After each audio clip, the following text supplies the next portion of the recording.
Hello guys, welcome with competitive exam learning channel. इस channel पर आप कॉम्पिटिटिव एग्ज़ाम से रिलेटेड बेसिक्स की लर्निंग आप करेंगे। तो आज की क्लास में हम केमिस्ट्री को लेकर आए हैं। केमिस्ट्री बेसिक साइंस सब्जेक्ट है कि इसमें आप लर्न करेंगे फॉर्मूला प्रिपरेशन। मॉलिक्यूल्स अणु होते हैं, उनका एक डेफिनेट फार्मूला होता है। जैसे कि sodium chloride is NaCl, why it is not MgCl2, why it is not NaCl2 और NaCl3। जब भी सोडियम और क्लोरीन कंबाइंड होते हैं तो NaCl ही बनाते हैं, ना कि NaCl2, ना कि NaCl3। आज हम इसे समझेंगे। आप जानते हैं कि मॉलिक्यूल एटम्स के कॉम्बिनेशन से बनता है। जब एटम्स मिलते हैं तब मॉलिक्यूल बनता है। अब किस प्रकार से फॉर्मूला बनेगा, तो हमेशा ध्यान रखिए मॉलिक्यूल कैटायन और एनायंस के मिलने से बनता है। कैटायंस पर पॉजिटिव चार्ज होता है और एनायंस पर नेगेटिव चार्ज होता है। तो या तो कैटायन और एनायन मिलेंगे, या फिर आप इसे कह सकते हैं कि डेफिनिट रेशियो में जब वैलेंसी वाले एटम्स मिलते हैं तब मॉलिक्यूल फॉर्म होता है। ये किस प्रकार से होता है, इसमें वैलेंसी का रोल है। इसके लिए आपको वैलेंसी यानी संयोजकता पता होनी चाहिए।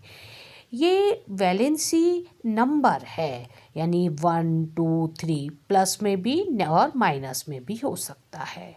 तो it is a number of electrons required to complete valency shell, यानी किसी भी एटम को अपने वैलेंसी शेल यानी सबसे बाहर की शेल में प्रेजेंट इलेक्ट्रॉन्स की आवश्यक संख्या को हम वैलेंसी कहेंगे। या ऑक्टेट को कंप्लीट करने के लिए जितने इलेक्ट्रॉन्स की आवश्यकता है वो वैलेंसी है। वैलेंसी आपको पता होना ज़रूरी है। वैलेंसी आपको मालूम होगी तो आप इजी वे में फॉर्मूला बनाएंगे। देखते हैं कैसे। यदि किसी एटम को ऑक्टेट को कंप्लीट करने के लिए 1 इलेक्ट्रॉन की ज़रूरत है तो उसकी वैलेंसी -1 होगी। यदि किसी एटम को ऑक्टेट को कंप्लीट करने के लिए 2 इलेक्ट्रॉन की ज़रूरत है तो वैलेंसी -2 होगी।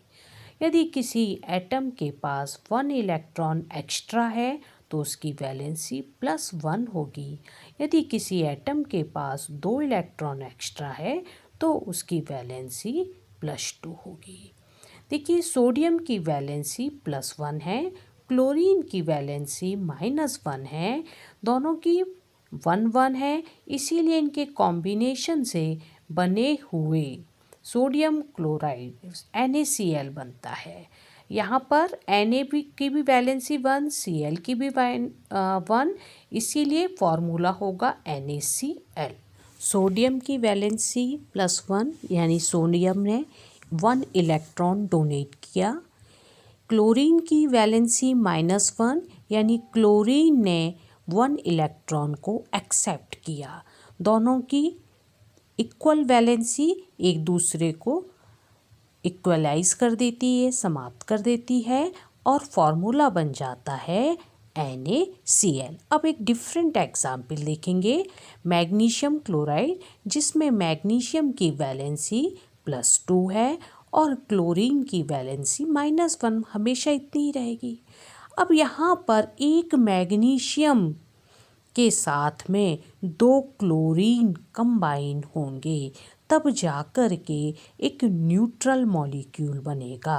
क्योंकि मैग्नीशियम की वैलेंसी +2 है और क्लोरीन की वैलेंसी -1 है, इसलिए 1 मैग्नीशियम एटम के साथ 2 क्लोरीन एटम कंबाइन होंगे। यहाँ मैग्नीशियम 2 इलेक्ट्रॉन देता है और क्लोरीन 1 इलेक्ट्रॉन एक्सेप्ट करता है, लेकिन 2 क्लोरीन है इसलिए वो 2 इलेक्ट्रॉन को एक्सेप्ट करेंगे। एक मैग्नीशियम 2 इलेक्ट्रॉन देगा और दोनों क्लोरीन एक एक इलेक्ट्रॉन को एक्सेप्ट करके MgCl2 मॉलिक्यूल बनाते हैं। One more example, ferric chloride FeCl3। यहाँ पर Fe यानी आयरन की वैलेंसी +3 है और क्लोरीन की वैलेंसी -1। आपने पिछले दोनों एग्जाम्पल में देखा। तो अब इनके कॉम्बिनेशन से बनने वाला मॉलिक्यूल होगा FeCl3। आयरन की वैलेंसी +3 यानी आयरन 3 इलेक्ट्रॉन देगा। क्लोरीन की वैलेंसी -1 यानी कि 3 क्लोरीन उस इलेक्ट्रॉनों को जो आयरन देगा उसे एक्सेप्ट कर लेंगे। आयरन की वैलेंसी +3, 3 इलेक्ट्रॉन दिए, 3 इलेक्ट्रॉन डोनेट किए। क्लोरीन की वैलेंसी -1, 3 क्लोरीन उन 3 इलेक्ट्रॉन्स को एक्सेप्ट कर लेंगे और FeCl3 मॉलिक्यूल बनाएंगे। इस तरह से मॉलिक्यूल्स का फॉर्मेशन